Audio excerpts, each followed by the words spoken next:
পাগলি মায়ের সেবাটার আমি মা মা মা কেন বাবা তোমার এই বাবাটা কি বানের তোলা ভেসে গেল? তুই জানিস না রে ঘটনাটা আসলে আমার কিন্তু মনটা ভারী লাগে। আমিও লক্ষ্মী ছেড়েছিলাম। হ্যাঁ হ্যাঁ তুমি যাও সত্যবার। আমার মা যখন বলেছে তখন আর তোমাকে এখানে থাকা হবে না। তুমি যাও ওই তো কাজটা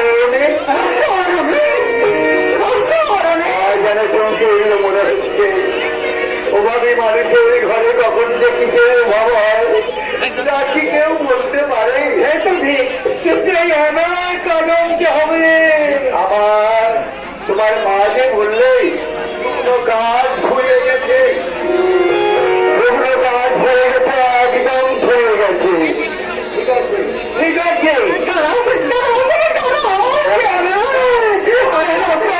তোমার সঙ্গে যাবো।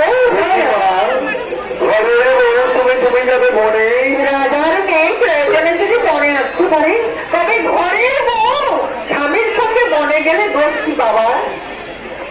না না বলছিলাম কি দাদা বলছি কথা বলছি মা আমি বলছি তুমি আর 3 দিন বছরে আছো দুর্বল শরীর দিয়ে। বাবা আমি সম্পূর্ণ সুস্থ আছি, আপনি দয়া করে অমত করবেন না।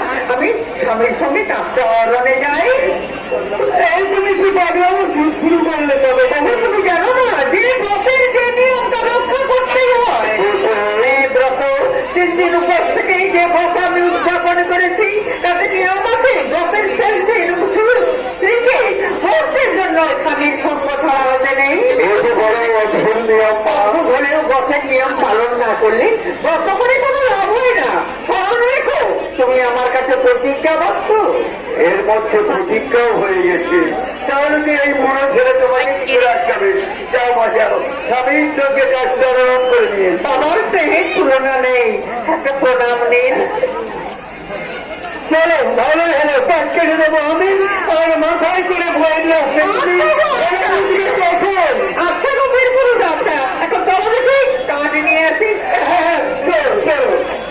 আমার এই পাগলি মা রাজার মেয়ের করে ধরে পরিষ্ঠ কাছে অভ্যস্ত নয়, অথচ কি আশ্চর্য সূর্যোদয়ের পূর্ব মুহূর্ত থেকেই